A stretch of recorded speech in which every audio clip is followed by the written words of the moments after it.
வணக்கம் அம்மன் உறவுகளே. இது பாகம் 2. இது பாகம் 1 பார்க்காதாக்கள் பாகம் 1 பார்த்துட்டு பாகம் 2 தொடருங்கள். இது பாகம் 4 வரையும் தொடரும் நினைக்கிறேன். 3 அல்லது 4 வரையும் தொடரும். முடிஞ்ச அப்புறம் தான் எனக்கு தெரியும் எத்தனை பாகம் வருதுன்ட்டு. இது முக்கியமான ஒரு பதிவு. முக்கிய போராளிகள்னா தரும் தகவல் இது. கதிர் அண்ணா அவருடைய பேரையும் இதில் சொல்லியிருக்கிறார்.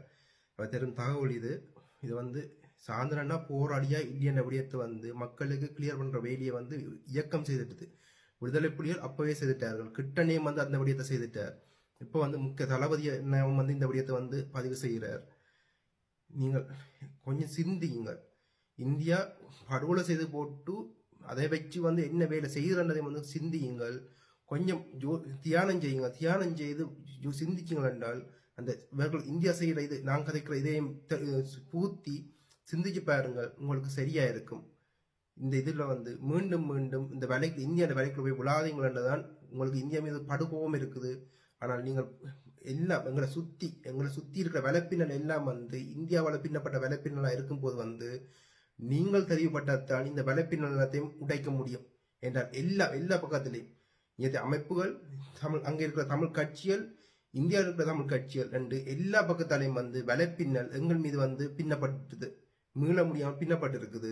அதை அதுலேயும் எங்களோட அடுத்த ஜெனரேஷனுக்கு விடுதலை புலிகள் என்றால் அயோக்கியன்ற ரீதியில புகுத்தப்படுது. அதுல தான் மேதகு 2 போன்ற படங்களும் போலி துவாரகா அதை எதுக்கிறது கார்த்திக் மனோகரன் இப்படி அண்டு பல டிராமாக்கள் 2024 தொடர போது இந்தியாவில் தொடர போது. இந்தியா கதை சொல்லியல் முதல்ல இந்தியா கதை சொல்லியல் எங்கட வரலாறு இந்தியா கதை சொல்லியல் எங்கட இந்தியாவுக்கு கீழே இருக்கிற அடிவிரடிகள் சொல்ற கதையில கேட்கறத நிறுத்துங்கள். உங்களோட சுய புத்தி விடுதலை புலிகள் உங்களோட சுய புத்தி உங்களோட புள்ளியலுக்கு முதல்ல எச்சரியுங்கள். உங்களோட புள்ளியலை இப்படித்தான் போகுது. உங்களோட புள்ளியலை ஆனா எங்கட முக்கிய நாட்கள் எங்க புனிதர்கள் நாட்கள்ல தான் நீங்கள் உங்களோட புள்ளியலை மியூசிக் கான்சர்ட்டுக்கு அனுப்புறீங்க. போன வருஷம் ஃபுல்லா எங்கட புனிதர்கள் தினத்தை வச்சு அதுல மியூசிக் கான்சர்ட்டை இந்தியா சதிச்சது. அதையும் நீங்கள் உங்களோட பிள்ளைகளை அனுப்பி கொண்டாட வச்சிங்கள். இப்ப எங்கட போராளிகளை நேரடியாக அடிக்கிறார்கள் என்றால் நீங்கள் கொடுக்குற தைரியம் தான். நீங்கள் உங்களோட கவனையின்மை, உங்களோட அக்கறையின்மை, உங்களோட தேடலின்மை தான் இந்தியாவுக்கு இந்த துணிவை கொடுக்குது. எங்களை நசிச்சு கொண்டு சிங்களவனுக்கு சப்போர்ட்டா சீனா பக்கம் நிற்கிறான் என்றாலும் எங்களை நசிச்சு கொண்டு சீனாவுக்கு தடைவுற வேலையை இந்தியா செய்து தொடர்ந்தும் செய்யும். இதுதான் வர்ற செய்து கொண்டு இருக்குது. இதைத்தான் தொடர போகுது. நீங்களும் அந்த வேலைக்குள்ள போய் தன்றீங்க. இந்தியா எதுவும் செய்யும் என்று நம்புறீங்க. இந்தியாவை வடிவாக்கின உமாமகேஸ்வரனுக்கே கடைசியில இந்தியா என்ன பரிசு கொடுத்து ஒற்றைக்கன் சிவராசன் உமாமகேஸ்வரன் நண்பர் ஒற்றைக்கன் சிவராசனுக்கு என்ன நடந்தது, குண்டு சாந்தனுக்கு என்ன நடந்த விடயங்களை கொஞ்சம் சிந்தியுங்கள். எப்படி இந்தியா தன் பாவிச்சு போட்டு எப்படி கசக்கி எறிஞ்ச சிந்திச்சுங்கள் என்றால் ஒருபோதும் இந்தியா இப்பத்தி அரசியல் ரீதியில ஒருபோதும் ஈழத்தமிழருக்கு நல்லதை செய்ய விரும்பாது, செய்யவும் மாட்டாது. அது தன்னை நலனை பார்த்து தன்னை நலனை சொல்லிக்கொண்டு தான் சீரடைய வேலையத்தில் அதை செய்ய தன்னை அதாவது ஒரு நாடே இல்லை ஒரு யூனியன் எப்படி தன்னை கட்டி காப்பாற்ற வேலையை தான் பார்க்க முடிய. அது உடைய போறன் பயம் அதுக்கு தினம் இருக்கும். தான் உடைய போறேன் இந்த பயத்துல செய்யக்கூடாத விடயங்கள் பலதை இந்தியா செய்யுது. அந்த செய்கிற வேலையில ஒன்றுதான் இந்த வேலை. நீங்கள் தெளிவுபட்டீங்கள் என்றால் இந்த சதியில உடைக்கலாம். தொடர்வோம் இந்த காணொலியில. பிரேமதாசாவின் காலத்தில் நடைபெற்றது. இங்கே பார்த்தீர்கள் என்றால் இந்த வடக்கினுடைய களமுனைகளில் கிட்டத்தட்ட ஒற்றை மாதத்தில் பல தாக்குதல்கள், நாங்கள் ஒரு மாதத்தில் 28 தாக்குதல்கள் கூட நடத்தி இருக்கின்றோம்.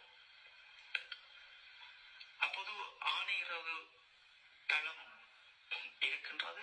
இங்காலை வேத்திலக்கேணி சண்டை நடக்கின்றது, கோட்டை சண்டை நடக்கின்றது. அதேபோல் மன்னாரில் தலையடியில் சண்டை நடக்கின்றது, தள்ளாடியில்.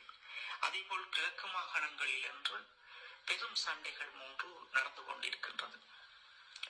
இதில் தேசிய தலைவர் அவர்கள் போராளிகள் பொட்டமானவர்கள் தங்களோடு இருந்த புலனாய்த்துற போராளிகள் அத்தனை பேரையும் கோட்டை சண்டையில் அவர் தன்னுடைய பங்களிப்பை போராளிகளோடு நிகழ்த்தி கொண்டிருக்கின்றார். அப்ப சாந்தன் அவர்கள் ஒரு புலனாய்த்துறையை சார்ந்தவர். புலனாய்த்துறைக்கு இன்று முற்றுப்புள்ளி வைக்கின்றவர்கள்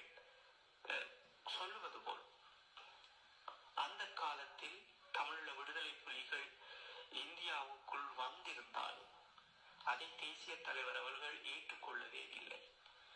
காரணம் என்னவென்றால், அங்கே நின்று இந்தியாவில் இருந்து, அதாவது கேரளா அந்த போரர்களில் நின்று, அதே போல் தெலுங்கானா பகுதிகளில் நின்று வேலை செய்த ஒரு சில போராளிகளை உடன் அழைத்து எங்களுடைய மண்ணிலே நாங்கள் வைத்திருந்தோம். தேசிய தலைவர் அவர்களினுடைய கட்டளைக்கு அடிப்படையில். ஏனென்று சொன்னால், இந்திய இராணுவத்தோடு வந்த ஒட்டுக்குழுக்களோடு இவர்கள் கரப்பட்டு விடுவார்கள், ஏதேனும் ஒரு விரட்டாவிதம் நடந்துவிடும் என்பதற்காக முன்கூட்டியே தேசிய தலைவர் அவர்கள் இந்த வேலை திட்டத்தை அவர் செய்துவிட்டார். அப்ப நாங்கள் இதைத்தான் சொல்லுகின்றோம், நாங்கள் தேசிய தலைவர் அவர்கள் ஒரு தீர்க்கதரிசி என்பதை. அப்ப சாந்தன் அவர்கள் இதற்கு முன் பயிற்சிகளை பெற்றாரா என்றால், அவர்கள் எந்த முகாமிலும் பயிற்சி பெறவில்லை. உதாரணமாக கொய்யா தோட்டத்தில் நடந்த பயிற்சி முகாம்கள், அதிலும் அவர் பயிற்சியை எடுத்துக்கொள்ளவில்லை. அதேபோல் சரத்பாவு நடந்து கொண்டிருந்தது அந்த காலத்தில், அதுவும் எடுக்கவில்லை. அந்த காலத்தில் மகளிர், நான் நினைக்கின்றேன் 20 இருக்க வேண்டும், 20, 18, 20 அப்படியான பயிற்சி முகாம்களும் நடைபெற்றுக் கொண்டிருந்தது. அதிலும் அவர்கள் பயிற்சிகளை எடுத்துக்கொள்ளவில்லை. அதைவிட அதற்கு பின்வந்த காலங்களில் ஈழவன் 1, ஈழவன் 2 பயிற்சிகளை வழங்கியவர்கள். அதற்குள் நானும் ஒருவராக அந்த அணிகளுக்குள் இருந்திருக்கின்றேன். அப்ப இப்படிப்பட்ட காலங்களில் சகோதரர் சாந்தன் அவர்கள் விடுதலை புலிகளின் ஒரு உறுப்பினரான வந்தாரா என்பது இல்லை என்பதுதான் உண்மை.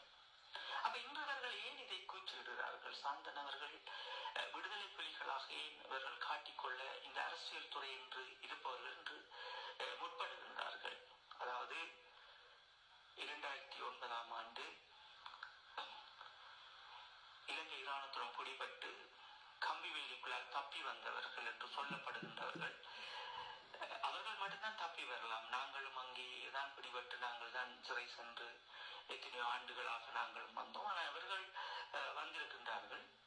அது அவர்களுடைய சிந்தனை என்னவார்கள், அவருடைய திறமை என்றும் அதை சொல்லுவார்கள். அப்படி ஒரு சந்தர்ப்பம் கூட அந்த இடத்தில் இருந்ததில்லை. அவ்வளவு நெருக்கமான கம்பி வேலிகளும் அவ்வளவு நிறைய கொமாண்டோக்களையும் பொலிசுகளையும் போட்டுத்தான் எங்களையும் கூட வைத்தியசாலையில் வைத்திருந்தார்கள். இது ஒரு புறம் இருக்கட்டும். நான் இந்த இடத்தில் சொல்ல வருகின்றேன் என்றால், இப்படியானவர்கள் தான் அந்த அறிக்கையையும் விட்டிருக்கின்றார்கள், இவர் ஒரு போராளியாக என்று சொல். அதுவும் பொட்டம்மானவர்களோடு வேலை செய்தார்களா என்று. பொட்டம்மானவர்களோடு பணிபுரிந்தவர்கள் அல்லது தேசிய தலைவருக்கு ஒரு நெறிப்படுத்தல் இருந்தவர்கள் என்றால், தேசிய தலைவர் ஒரு விடயத்தை முன்னுக்கு வைத்திருப்பார். இந்த தாக்குதலை நாங்கள் தாக்கவில்லை, அப்பாவியான எங்கள் உறுப்பினர்களை நீங்கள் கைது செய்திருக்கின்றீர்கள் என்கின்ற ஒரு விடயத்தை தேசிய தலைவர் அன்றை எங்களுடைய தலைமைச் செயலகம் ஊடாக அதை வெளிப்படுத்தியிருப்பார். ஏனென்றால்